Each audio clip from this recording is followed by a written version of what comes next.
আমি Soma's baking and cooking থেকে আজ আপনাদের সাথে শেয়ার করছি একটা প্রথম পাতে খাওয়ার মতো তিতা চচ্চড়ি। তিতা চচ্চড়ির জন্য কি কি সবজি নিয়েছি একবার দেখে নিই তাহলে। এখানে উচ্ছে নিয়েছি 4টে, একটা আলু ছুলে নিয়েছি আর 5টা পটল নিয়েছি। কেটে নিচ্ছি এগুলোকে, সবজিগুলোকে। সব সবজিগুলোকে কিন্তু একটু লম্বা লম্বা করে কাটবো। চচ্চড়ির সবজি কিন্তু সবসময় দেখবেন একটু লম্বা করে কাটতে হয়। পটলটাকে মাঝখান দিয়ে কেটে 2 অর্ধেক করে নিচ্ছি, মানে একটা পটলকে 4 টুকরো করে কেটে নিচ্ছি। সবজিগুলোকে কেটে নিলাম। এবার একটা মশলা তৈরি করব। একটা মশলা তৈরি করে নেওয়ার জন্য এখানে একটা গ্রাইন্ডিং জার নিলাম। পোস্ত দিচ্ছি 1 চামচ দিয়ে আর অল্প একটু 1/2 চামচ দিলাম।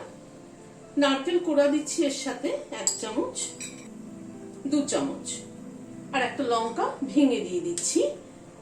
অনেকেই হয়তো তেতোর সাথে লঙ্কা খাওয়াটা পছন্দ করেন না। আমরা নর্মালি যা শুনে এসেছি আমাদের মা দিদিমার আমল থেকে যে তেতোর সাথে লঙ্কা খায় না, কিন্তু আমার মনে হয় তেতো চচ্চড়ি করব, তার স্বাদ বাড়ানোর জন্য একটুখানি লঙ্কা না দিলে ভালো লাগে না, সেই জন্য আমি অ্যাড করলাম।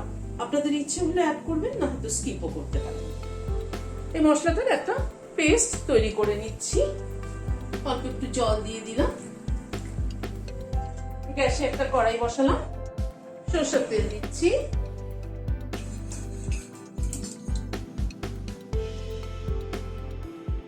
তেলটা গরম হওয়ার পরে এখানে 7-8টা কলাই ডালের বড়ি দিয়ে দিলাম। বড়িটাকে ভেজে নিচ্ছি।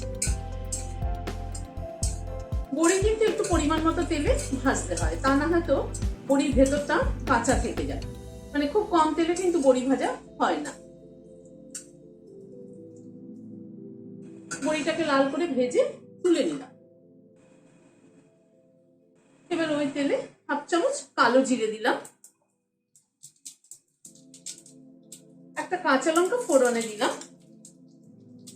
আমরা শুনে এসেছি মা দিদিমার আমল থেকে তেতোর সাথে লঙ্কা খায় না, কিন্তু আমার মনে হয় তরকারির টেস্টটাই কিন্তু ঠিক হবে না যদি না নুন, মিষ্টি, লঙ্কা সবকিছু ঠিকঠাক থাকে। সেই জন্য আমি লঙ্কা ব্যবহার করলাম এখানে। আপনারা চাইলে করবেন, তা না হয়তো স্কিপ করবেন। 1/4 চামচ হিং দিলাম। হিংটাকে দিয়েও একটুখানি নাড়াচাড়া করে নিচ্ছি।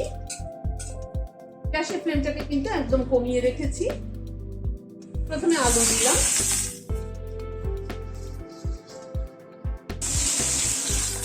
আলুটাকে আগে একটুখানি নাড়াচাড়া করে নিচ্ছি।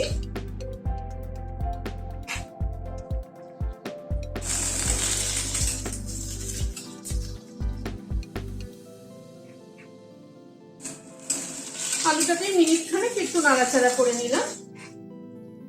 এবার উচ্ছে দিয়ে দিচ্ছি, পটলটাও দিয়ে দিচ্ছি।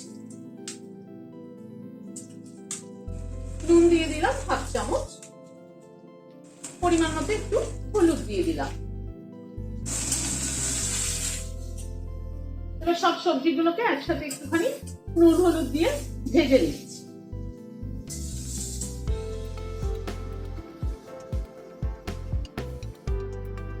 একটু ঢেকে দিলাম, ভাজার সাথে সাথে সবজিটা একটুখানি সেদ্ধ হয়ে যাবে।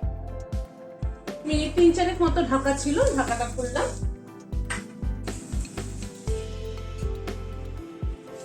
সবজিটাকে আর একটু ভাজা ভাজা করে নিচ্ছি।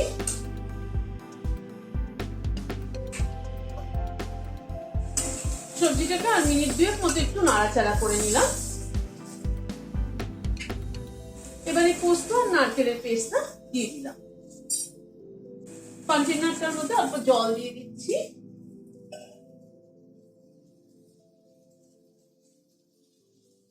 ঢেলে দিলাম জল দিয়ে ধুয়ে।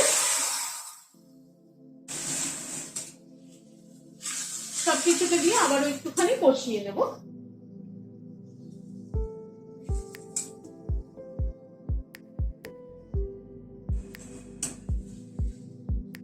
পোস্ত নারকেল বাটাটা দিয়ে আর একটুখানি কষিয়ে নিচ্ছি। অনেকে হয়তো পোস্ত দিয়ে খুব একটা তরকারি কষাতে ভালোবাসেন না, কিন্তু আমার মনে হয় একটুখানি পোস্ত দিয়ে, পোস্ত নারকেল সর্ষে এই যে বাটাগুলো সেগুলো দিয়ে তরকারি রান্না করলে একটুখানি নাড়াচাড়া করে একটু কষিয়ে নিলে পরে ভালো লাগে।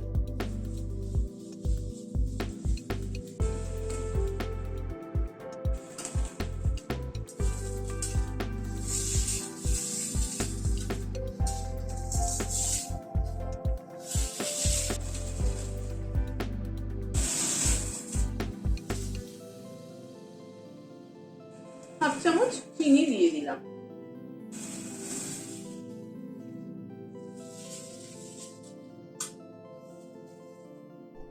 সামান্য পরিমাণে একটু গরম জল অ্যাড করছি,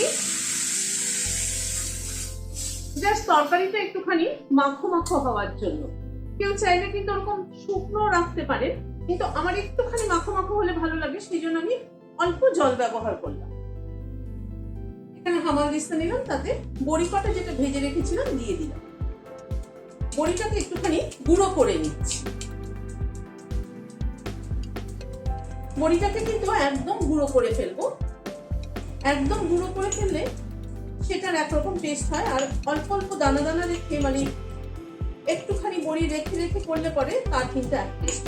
কারণ বড়িটাকে এই যে একদম গুঁড়ো করে ফেলছি, সেটা কিন্তু তরকারিতে মিশিয়ে দিলে পরে পুরোটাই কিন্তু মিশে যাবে। বড়িটাকে দেখুন এইরকম গুঁড়ো করে নিলাম। তরকারির জলটা কিন্তু শুকিয়ে এসছে, একটু মাখো মাখো হয়েছে। এবার বড়ি গুঁড়োটা দিয়ে দিলাম।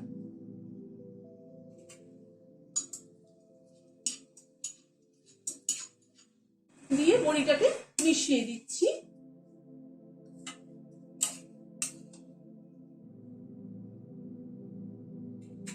লাস্টে একটু কাঁচা সর্ষের তেল অ্যাড করে দিলাম, তাতে ফ্লেভারটা কিন্তু দারুণ ভালো হবে। গ্যাসের ফ্লেমটাকে বন্ধ করে দিয়ে ঢেকে দিচ্ছি। Standing time 5 minute. প্রথম পাতে এরকম একটা তিতো চচ্চড়ি হলে কিন্তু অনেকটা ভাতই খাওয়া হয়ে যায়।